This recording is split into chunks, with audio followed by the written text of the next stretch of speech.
Well, hello my friends and welcome back to the channel.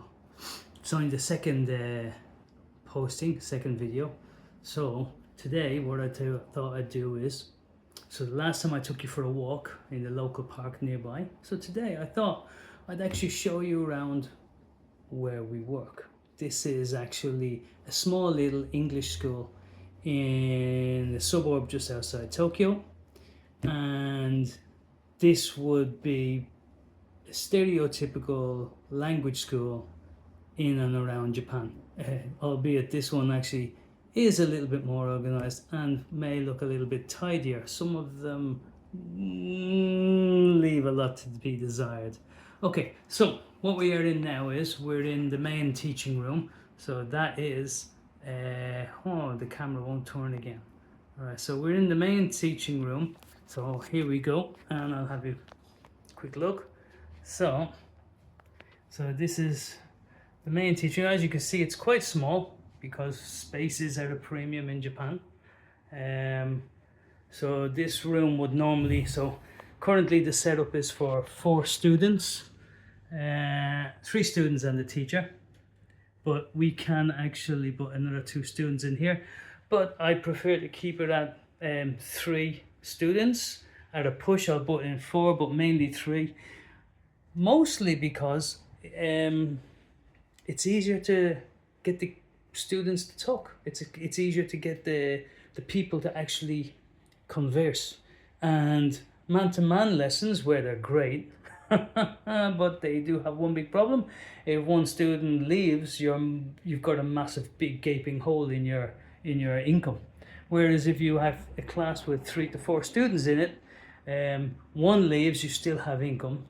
But from the conversation side of things, the students develop their listening skills, and they also develop extra vocabulary from listening to their fellow students. Then you have the interaction where they actually they're encouraged to ask each other questions. So it's more of a 3-way conversation instead of just man to man, where you will not really pick up any new vocabulary except for what the teacher gives you. Students can pick up extra vocabulary from watching movies and from having previous lessons.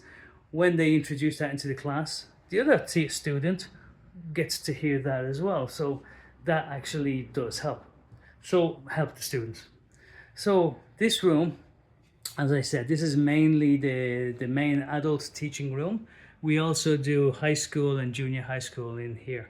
And to do that, we just have a very simple little prop, and all we do is we just flip the whiteboard over, and now suddenly we have the ins and outs of teaching language. Okay, that consists that what's on the board now. You could basically go from anything very simple, the be verb, the plural and singular, to what are these, what are those, locations, top left, top right. This board is one of the most fantastic setups you can use for an English school. So many schools don't use boards, and so many schools don't use basically whiteboards. They insist on the teacher sitting at the table and the children sitting around the table, and the children and the adults being entertained, and that's the key word, entertained, by the teacher. Here we don't entertain. Well, we do, but what we do is we teach the kids to speak. We teach the adults to speak.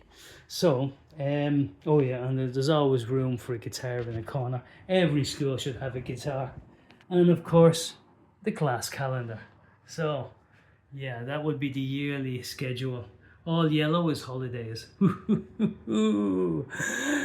That means I only work 44 weeks of the year. Yum yum. This here is the reception. So students come in here, and what they do is they come in, they take off their shoes in this area. I shouldn't be standing there. Take their shoes off there. If they want slippers, they do. They wait here.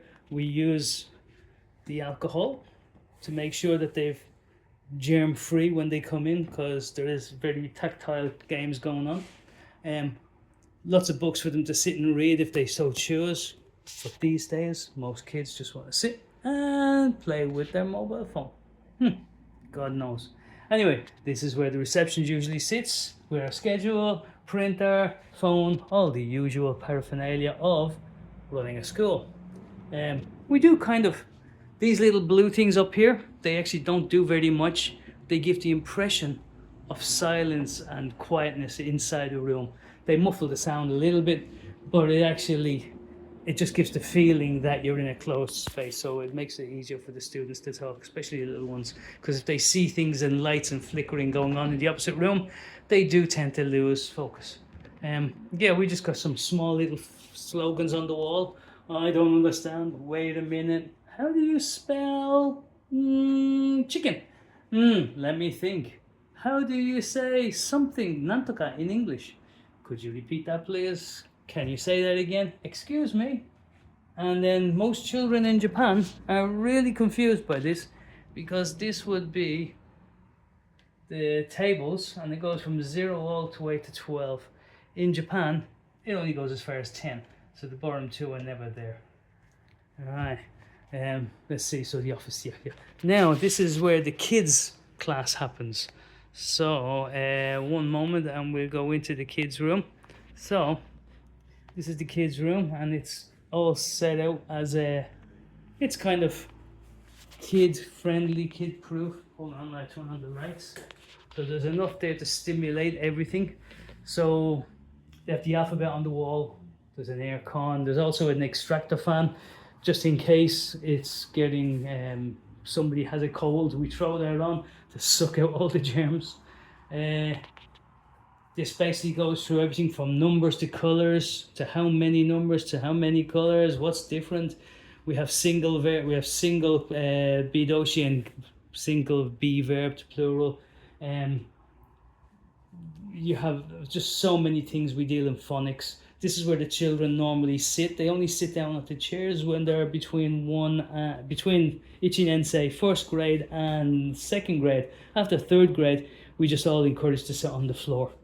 There's plenty of games, there's plenty of flashcards.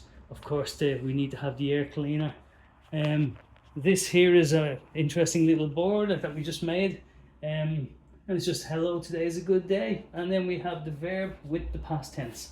Sit, sat, eat, ate, go, went, take, took, seesaw, do, did, hit, stand, stood, say, said, cut, get, got, put.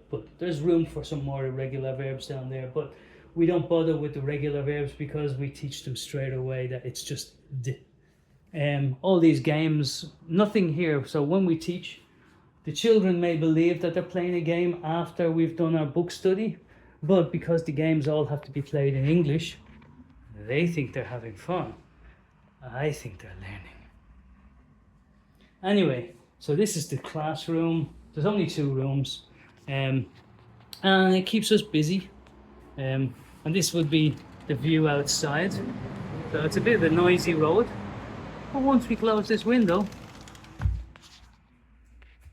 you can't really hear anything. It's very, very good. Next door is a drugstore, and conveniently enough, there's a big car park out there where parents, when they drop off their kids, they go into the shop, they buy something, and then we don't have any problems with the people who own the car park.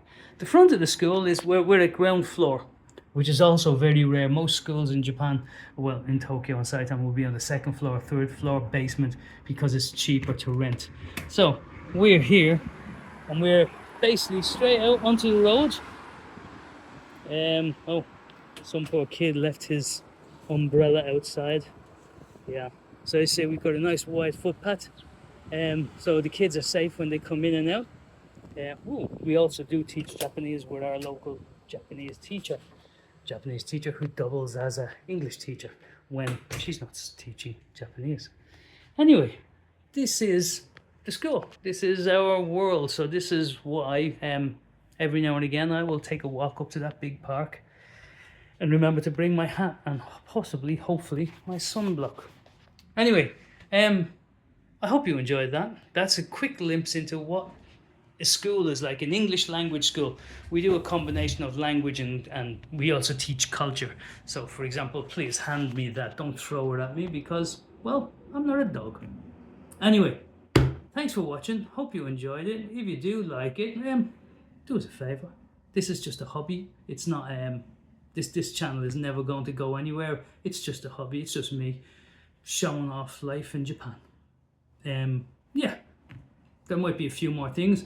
As you see, there was a motorbike outside. Sometimes I go for a ride on the motorbike. I'll take the camera with me next time, and you never know, we might see something nice out in the country. Last month, for example, I was up near the top of Mount Fuji. Anyway, drop a like and we'll see how we get on. All right, thank you very much and stay safe.